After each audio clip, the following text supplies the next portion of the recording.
Откопал такую вот лодочку. Моделисты поймут, что это такое.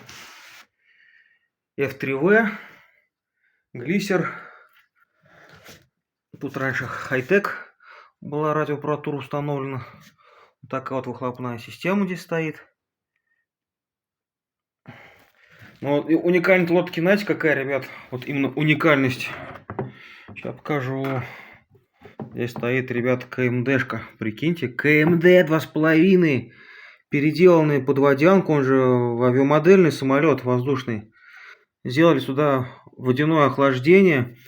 Так вот все через редуктор поставили. Выхлопная система. И все дела.